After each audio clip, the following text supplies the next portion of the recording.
Hoy vamos a ver la imaginación al poder, el Mayo francés.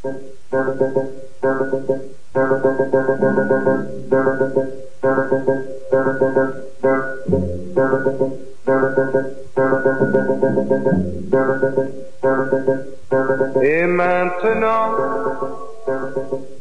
que vais-je faire de tout ce temps?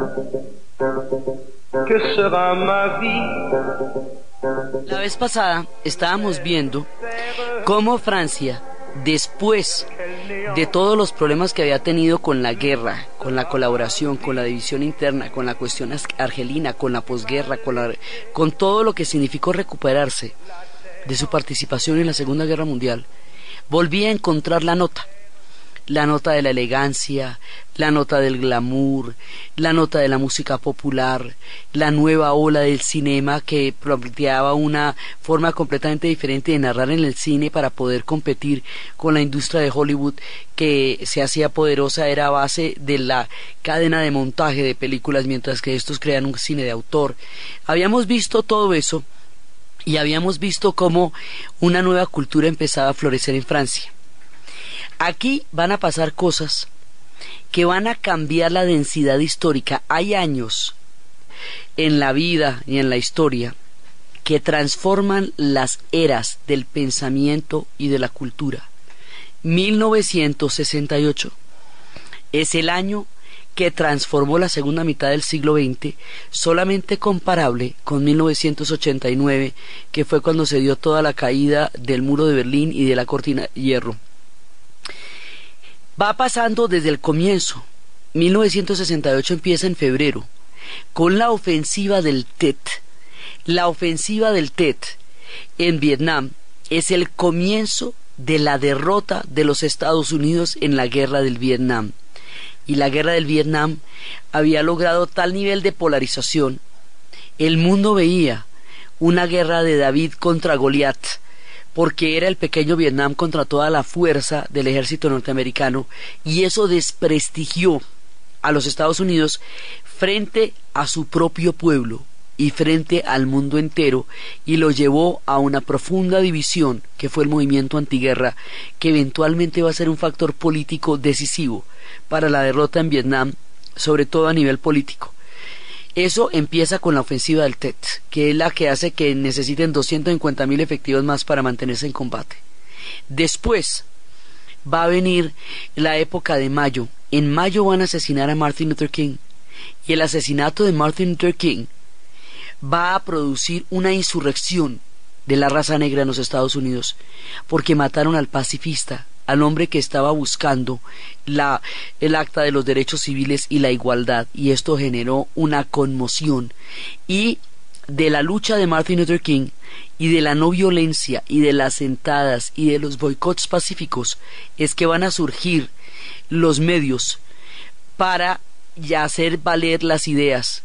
El pacifismo va a ser, en términos generales, el método con el cual se va a hacer valer un movimiento que va a ser gigantesco, que se va a conocer como la contracultura, y que en los Estados Unidos empieza por los derechos civiles, sigue por los estudiantes, llega al hipismo, se articula todo a través del movimiento para parar la guerra del Vietnam, va a involucrar pueblos chicanos, va a involucrar pueblos indígenas, y después feministas, y después movimientos gay, y va a ser un cuestionamiento profundo a todo el modelo de vida americano desde el punto de vista valorativo. Y esto, con el asesinato de Martin Luther King, se va a exacerbar. Después va a venir el poder negro y todo eso. Después, al final de mayo, durante todo el mes de mayo, se va a producir el fenómeno del Mayo francés. Y el fenómeno del Mayo francés que vamos a empezar a describir es un espíritu. Es el espíritu de la libertad. Es uno de los sucesos históricos más indefinibles, más inasibles y más contundentes, algo que no había pasado nunca en los términos en que los franceses lo generaron y lo vivieron, y conmovió de tal manera su época y su generación y el mundo entero, que en el 2008, 40 años después del Mayo francés, Todavía el presidente Sarkozy andaba persiguiendo el espíritu del Mayo francés, tratando de extinguirlo como si fuera un fuego en la sala o en la cocina o un fantasma ruidoso. ¿Cómo por qué lo va a atormentar 40 años después, cuando la gente que participó en él ya está pensando en pensionarse? ¿Cómo por qué todavía lo trasnocha el espíritu del Mayo francés si en realidad solamente duró un mes? Pero sin embargo, la cosa fue de tal envergadura que sus fantasmas todavía persiguen a Sarkozy en otra generación y en otro tiempo, que considera que hay que extinguirlo como un fuego con una cobija. Y después viene la intervención de las tropas soviéticas en Praga, y esto va a ser una traición del socialismo a sus propios ideales, porque lo que los checos estaban haciendo era justamente una revolución pacífica, era el socialismo con rostro humano, era la mirada de quienes quieren transformar el socialismo desde un punto de vista humanista, desde un punto de vista ciudadano, cívico, con una madurez política enorme, con una amplitud económica fundamental. Ellos plantearon las preguntas que la historia no ha resuelto todavía. Ellos plantearon la dicotomía, una solución a la dicotomía entre el bienestar para toda la sociedad en términos económicos y la capacidad de pensamiento y libertad de palabra y de expresión, como algo indisoluble y no opuesto ni contradictorio como sucedía en la Guerra Fría. La historia de la invasión de Praga del 68 va a ser otro de los momentos en que se va a ver conmocionado el mundo.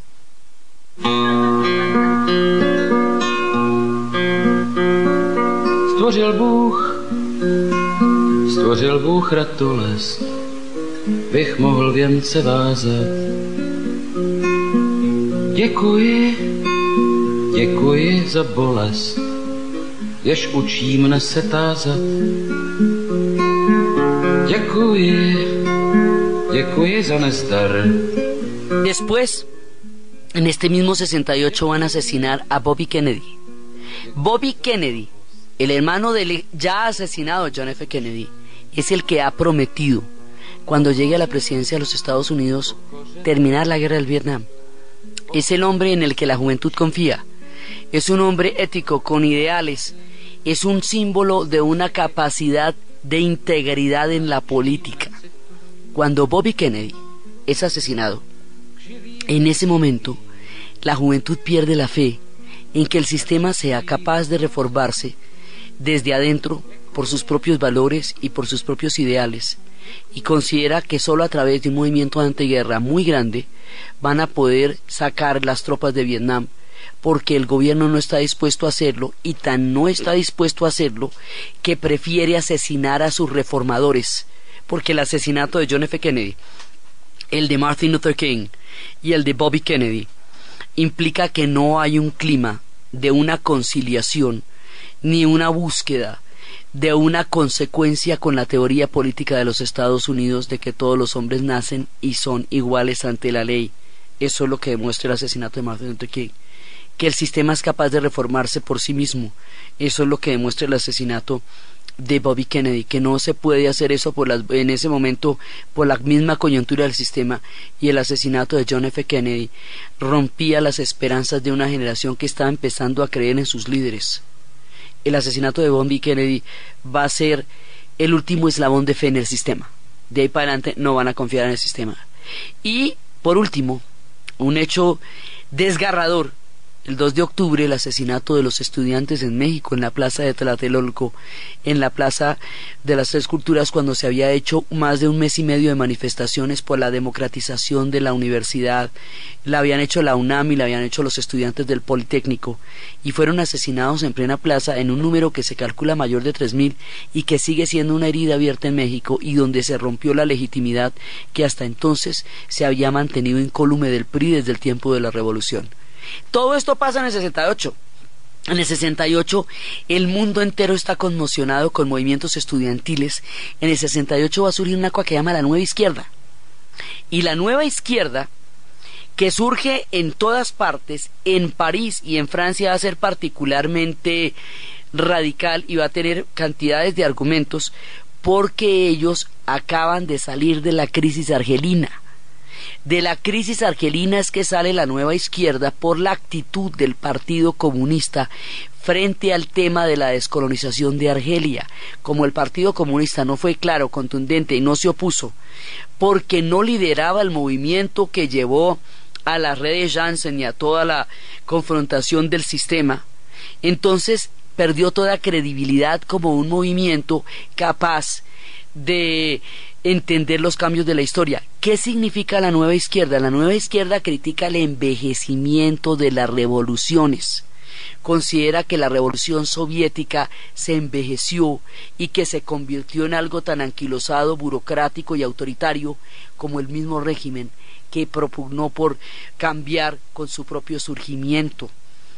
Y claro, ya un tiempito después lo de Praga les va a dar todavía más la razón contra el envejecimiento de todas las revoluciones, de todas las transformaciones, y eso va a ser, digamos, un común denominador, porque lo de Tlatelolco es precisamente contra el anquilosamiento del PRI, que había sido en otra época una fuerza de gran cohesión y de gran progreso social en México.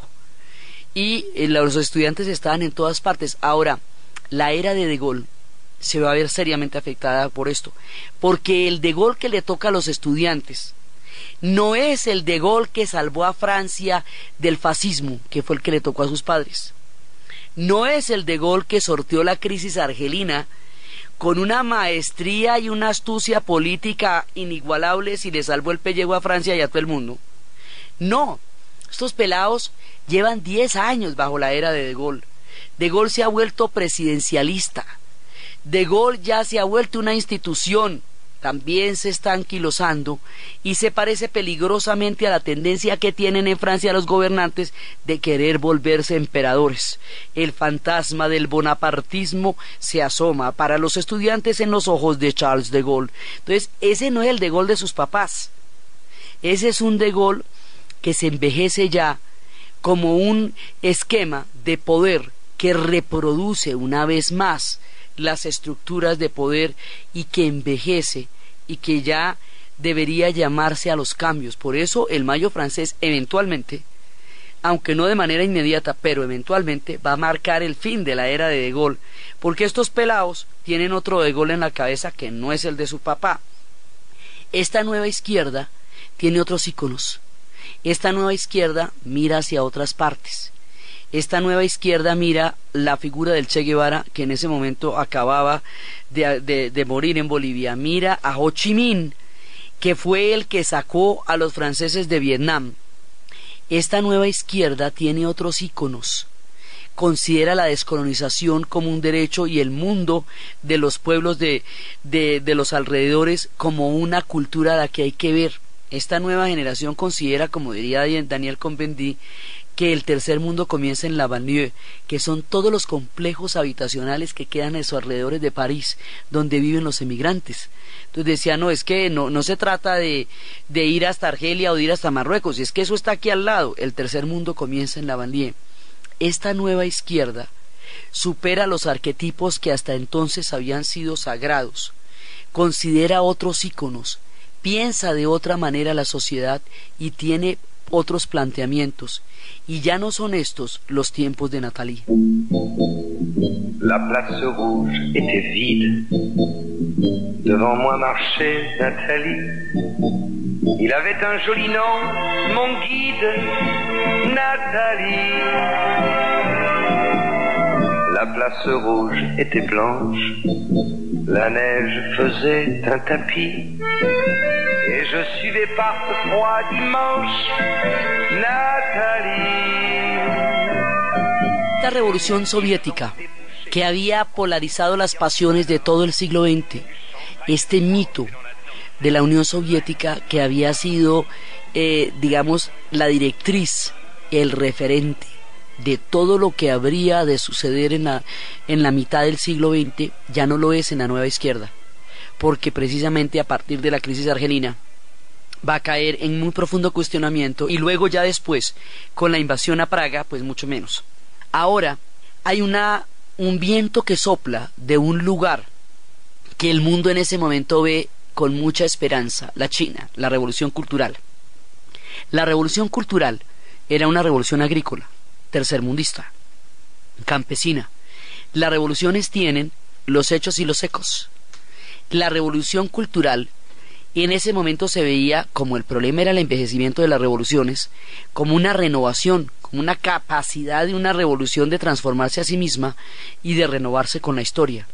Más adelante, cuando se vean la mano de muertos que eso tuvo y la cantidad de destrucción de toda la herencia cultural china y también la mano de procesos contra todos aquellos que habían hecho la larga marcha, ya después la historia vería todo eso. Pero en este momento, entre el 63 y el 69, en estos años, la revolución cultural china se convierte en un hálito romántico de una revolución capaz de renovarse a sí misma y luego también se vuelve una influencia. Entonces está cambiando la perspectiva, está cambiando el paradigma. Estos pelados que van a ser el Mayo francés, estos chicos, primero ya no vivieron el hambre de sus padres, viven la recuperación. Ya nacen con una serie de derechos y de garantías que son el fruto del trabajo y del plan Marshall. Sus padres construyeron para ellos un mundo diferente. Ellos nacen en un mundo reconstruido con una capacidad masiva de movimiento, de cobertura universitaria. Cuando una sociedad es capaz de albergar masivamente la educación superior, tiene la posibilidad de pensarse a sí misma, porque entre más gente entre a la universidad, más gente puede pensarse. Y aquí pasamos de unas universidades de élite, que eran un privilegio de unos pocos, a una cobertura de masas, donde mucha más gente puede entrar a la universidad y donde mucha más gente tiene acceso al pensamiento y a la revisión de una época en la que todo se está poniendo en cuestionamiento. Eso hace que se considere que son los estudiantes los llamados a renovar la corriente de la historia, porque el tiempo de los obreros lentamente ya ha pasado. Los obreros hicieron las revoluciones del comienzo de siglo, los estudiantes harán las revoluciones del 68. Con esta consigna se va a dar el Mayo francés, se va a dar el movimiento de Berkeley que ya había arrancado en los Estados Unidos, la revuelta de Berkeley, se van a dar los movimientos en el mundo entero. Esto va desde Indonesia, pasando por Japón, pasando por Corea, pasando por todas partes, aquí también, en todos lados se dieron los movimientos estudiantiles, porque los estudiantes se vuelven la avanzada de la transformación de la historia, porque se considera que son puros, libres, no están comprometidos con los intereses de los grandes grupos económicos y por lo tanto pueden expresar su pensamiento con toda libertad y están allí en el momento, en la hora y en el vigor del pensamiento y de la renovación. Entonces los estudiantes se abanderan de la historia y eso va a ser una de las cosas que va a pasar en el Mayo francés. Entonces aquí hay otra historia totalmente diferente. La televisión se ha vuelto cotidiana. Todo el mundo tiene un televisor en su casa. Con la televisión y con el satélite recién estrenado, empieza un mundo global por primera vez, lo que Marshall McLuhan diría la aldea global. Y esa aldea global hace que se pueda ver lo que está pasando en Vietnam en directo. Eso antes no se podía ver.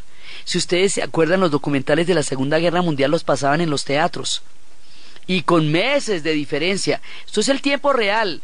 Lo que pasa en las noticias realmente pasó durante el día en Vietnam. Entonces el mundo empieza a tener referentes de todos sus rincones, como antes nunca los tuvo. Estos pelados viven una revolución tecnológica.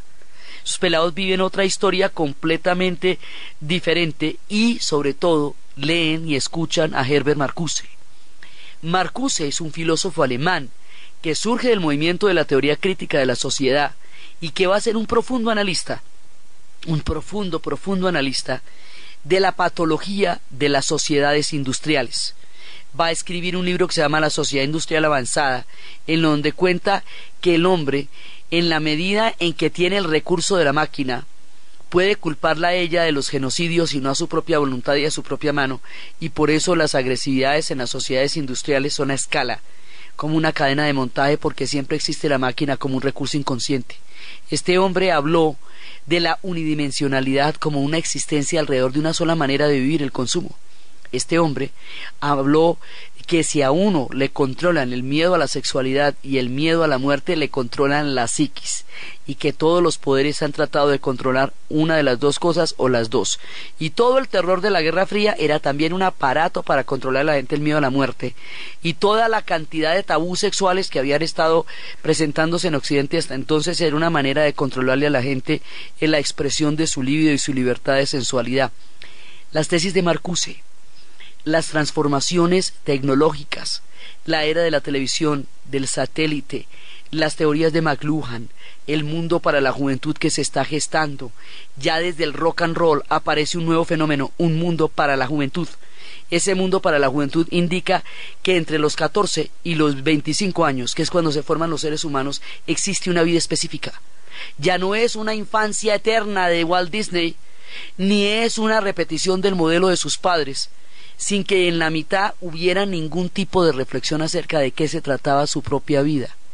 Y es ahí, en ese momento, cuando surge el movimiento del Mayo francés, es con todas estas influencias, con la formación de los intelectuales en Francia, con el arquetipo de los académicos, con la discusión a flor de piel en todos los centros universitarios, con el nuevo cinema, con las figuras como Truffaut, con todo lo que está pasando, que se va a generar un fenómeno de mutación, un fenómeno totalmente raro y distinto, porque su proceder va a ser como el genio de la lámpara, como el genio de la botella. La gente va a mirar ese espíritu sin saber ni siquiera cómo llamarlo. Y mientras en el 68 se empezaba a debatir el movimiento de París, Paco Ibáñez cantaba en el Olimpia, exilado de una España franquista, huyendo de una dictadura que había sacado a sus cantautores, y cantaba en la revolución de su época canciones en el Olimpia, donde invitaba a una generación a galopar.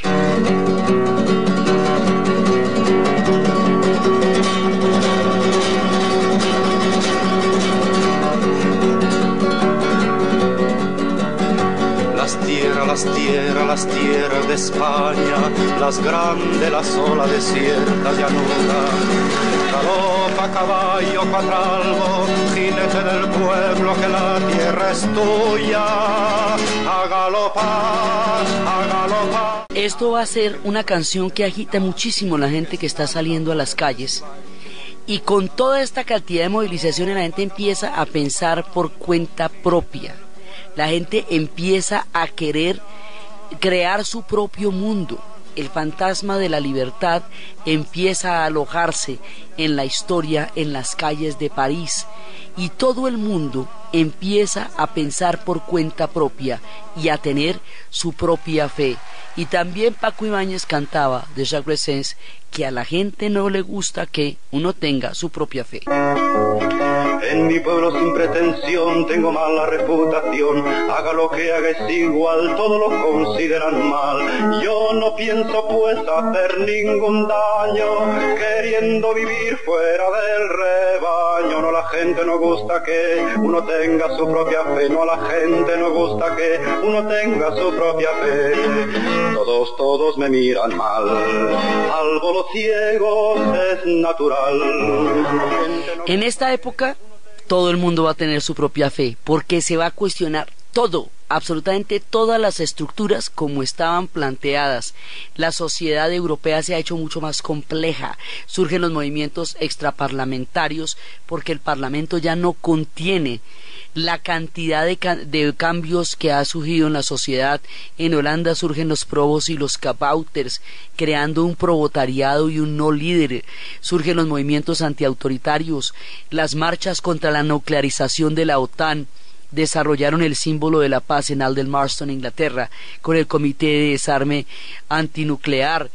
Todo se está transformando en este momento y el mundo ya se vuelve una cosa completamente distinta.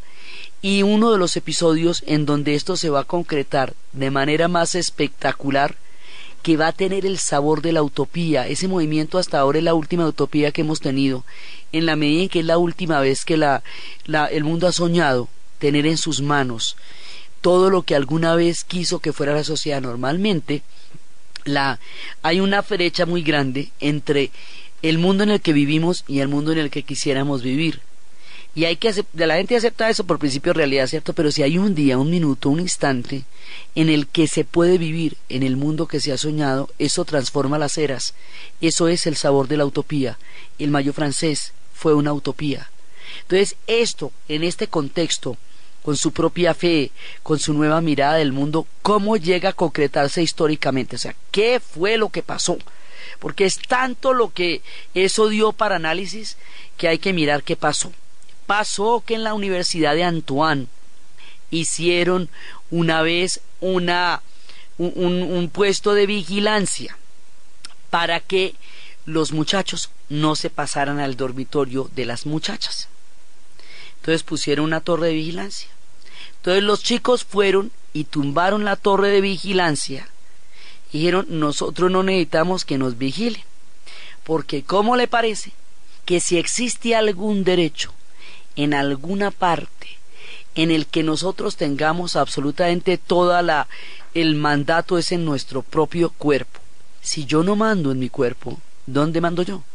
Si yo no puedo decidir sobre mi cuerpo, entonces el voto, la legislación, el Senado o la Cámara vienen siendo para mí una abstracción si yo no puedo decidir qué hago con mi cuerpo. Si los muchachos visitan a las muchachas en sus dormitorios, eso es problema de las muchachas y es problema de los muchachos. Eso no es problema de la universidad, eso no es problema de los padres, eso no es problema de la iglesia, eso no es problema de las instituciones, eso es problema de cada uno dueño de su propio pellejo, porque ahí estamos debatiendo una cosa que se llama el derecho a la sexualidad. Y el derecho a la sexualidad es lo más íntimo, privado y personal que puede tener un ser humano, y en esta época está arrancando una revolución sexual desde el verano del amor en Haight-Ashbury, desde la invención de la píldora anticonceptiva, desde toda la nueva mirada de una sexualidad que es un derecho, y de lo que más adelante será el movimiento tranquilo en Canadá, cuando simplemente ante una total desacuerdo con las iglesias, en lugar de pelear con ellas, simplemente la gente no va a volver. Eso se llama la revolución tranquila, que es el efecto que Vietnam va a tener en Canadá, en la parte francesa, que era precisamente la que tenía más acervo católico. Entonces, en todas partes se está dando un movimiento de revolución sexual, o sea, de apropiación de los derechos sobre la sexualidad de los jóvenes. Así que en ese mismo sentido, ellos tumban la torre y dicen: por el derecho a los dormitorios mixtos. La Universidad de Antoine no ve la cosa tan grave, no le parece del otro mundo, y eventualmente terminan permitiendo los dormitorios mixtos. Hoy por hoy las universidades son universidades mixtas, pero en aquella época esto era una cosa como para armar un movimiento en la universidad. Bueno, hasta ahí no hay ningún problema, planteamos el tema. El tema se puso en vigencia en la Universidad de Nanterre, y lo que se había resuelto en la Universidad de Antoine con una, digamos, con una ley que, digamos, con un decreto que permitía que en la universidad hubiera dormitorios mixtos, en Nanterre se nos vuelve una cosa tan complicada que cierran la universidad, la militarizan, cancelan el semestre, persiguen a la gente que empezó el movimiento. Eso se llama el movimiento 22 de marzo, que fue el movimiento de Nanterre.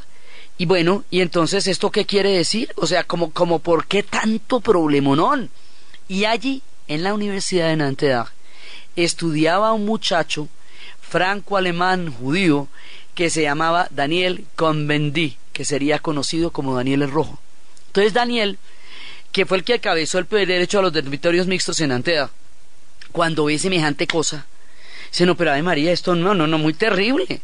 Entonces el hombre se va a ir con la gente que organizó, el comité organizador, se van para la Sorbona. Cuando se van para la Sorbona, los estudiantes de la Sorbona les preguntan qué pasó en Nanterre, y ellos les cuentan. Y los estudiantes de la Sorbona no lo pueden creer.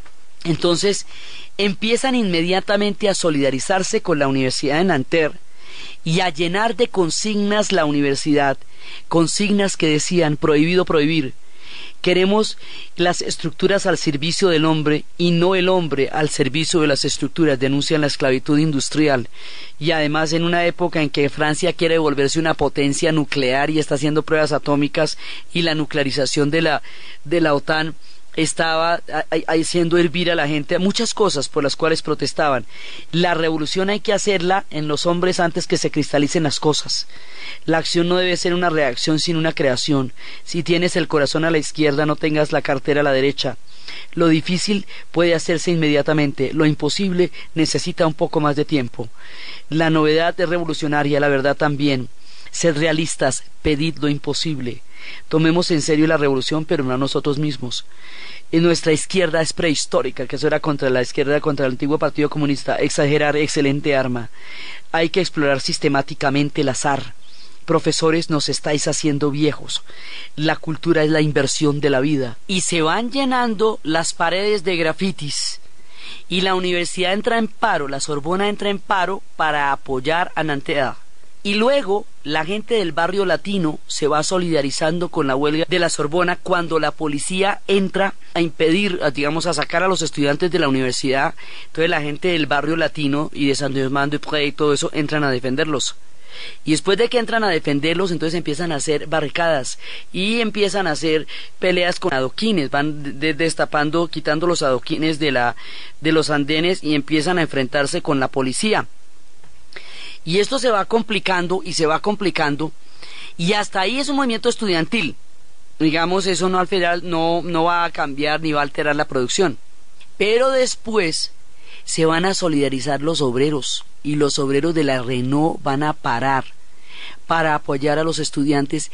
Aquí se desata un espíritu de reflexión, un espíritu de rebeldía, que se va apoderando de todos los sectores. Los médicos empiezan a cuestionarse el sentido de la medicina, los artistas el sentido del arte, los obreros el sentido de la vida que tienen como obreros, y toda una sociedad se va viendo invadida por el espíritu del Mayo francés para reflexionar sobre el sentido de la vida, de la sociedad, de sus propios valores. Esta es una revolución valorativa, es un espíritu de la libertad. No es una propuesta reivindicativa en el sentido de que quiere más horas de tal cosa. Por eso cuando los obreros les dicen que les van a subir los sueldos, ellos dicen: nosotros comemos suficientes papas fritas y la inflación se traga ese aumento en par minutos. Nosotros necesitamos tiempo libre para poder ir al cine, para estar con nuestras familias, para no sentirnos alienados. O sea, esto tiene un presupuesto de los más sorprendentes que se puede proponer en un movimiento de estos, el Soye.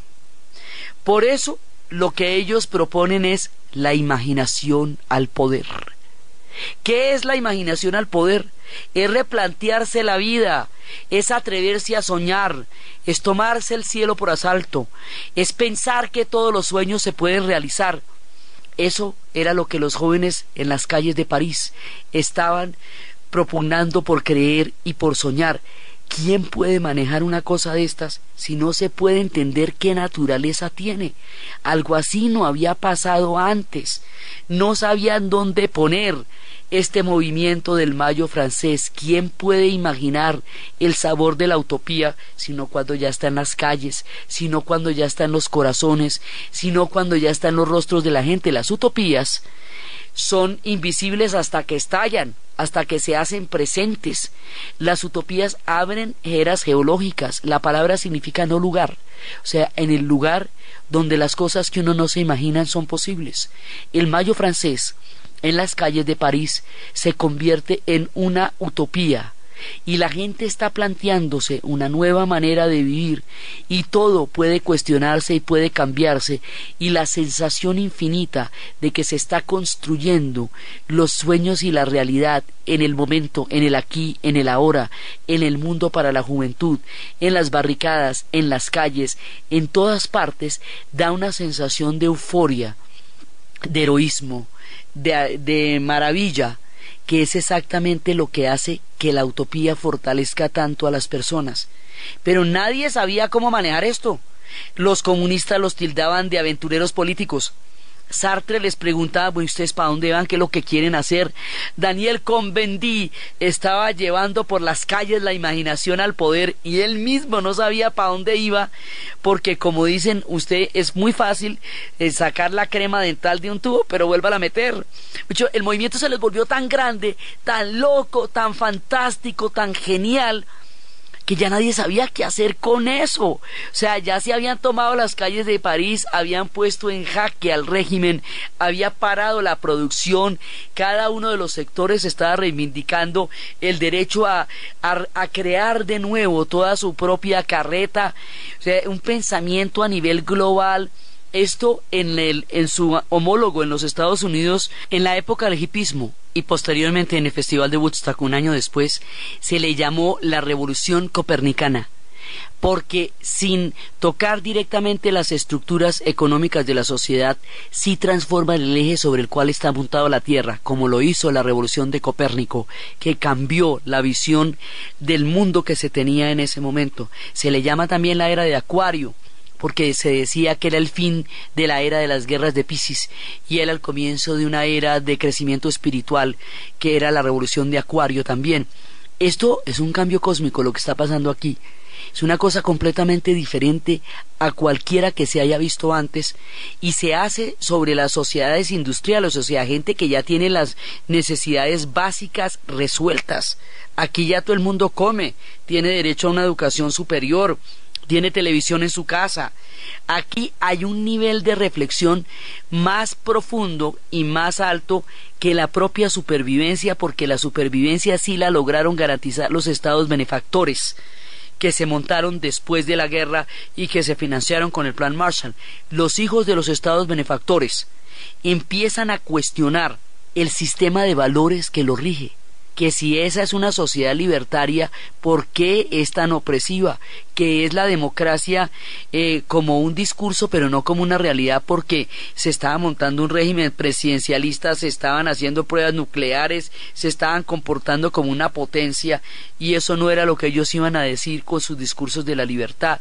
O sea, los estudiantes están cuestionando todo el paradigma, todos los pilares sobre los cuales estaba montada la sociedad francesa, y lo están haciendo de tal manera que lo hacen para que sea más consecuente consigo misma, no para destruir lo que existe, sino para renovarlo, para hacerlo fresco, porque el problema es el envejecimiento de las estructuras y de las revoluciones, y esta es la era de mirar el mundo con otros ojos y sorbérselo de un solo trago, y eso es lo que se está haciendo en las calles de París. Entonces hay una película que se llama Milou en primavera, Milou au printemps. La película es de Louis Malle y cuenta la historia de una familia de clase media que vive en el campo, y llegan los estudiantes, una pareja de estudiantes de las calles de París, y empiezan a contar lo que está pasando. Y la pareja, la familia, pues una familia completa, escucha por la radio, porque la radio no paraba ni los transportes tampoco, escuchan por la radio lo que está pasando en París, y el espíritu se apodera de ellos, y empiezan como a empelotarse, como a desordenarse, como a trabarse, como a enloquecerse, como digamos, como a soltarse. Y cuando ya están así como muy sollados, en ese momento llegan unos cazadores con la paranoia de que los estudiantes los van a sacar de sus casas. Entonces ellos salen corriendo, se van para una pequeña colina, y estando en la colina no saben qué hacer y dicen, ¿y en estos casos qué se hace? Entonces Michel Piccoli dice, en estos casos se usa virar a la derecha. El movimiento se desborda y no sabe ya qué hacer, porque lo que propone es un solle tan grande que una vez, además porque nunca se imaginaron, jamás se imaginaron que fueran a terminar en un movimiento de tales proporciones. Ya se está acabando el mes de mayo, están empezando los días de junio, y nadie sabe qué hacer con eso. Y hay un momento más adelante en que Daniel Cohn-Bendit lo van a deportar porque como es franco-alemán, entonces cogen y lo deportan que por alemán, que por extranjero, y lo deportan del movimiento, y él se va llevando el espíritu por todas las calles de Europa, cuando lo deportaron por extranjero.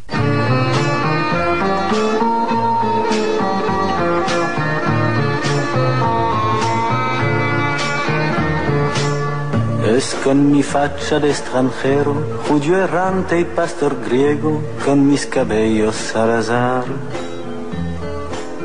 y con mis ojos medio abiertos que hablan de mares y desiertos y que te invitan a soñar. Por extranjero de la montaña, le Metec, y el hombre sale de ahí, pero resulta que él, a medida que va entrando en Alemania y en todas partes, en Alemania también había movimientos muy fuertes, y la idea era preguntarles a los padres qué habían hecho durante la Segunda Guerra Mundial, porque cuando los jóvenes alemanes van a Francia y se enteran del Holocausto, llegan a sus casas horrorizados, porque en Alemania nunca se habló de la guerra.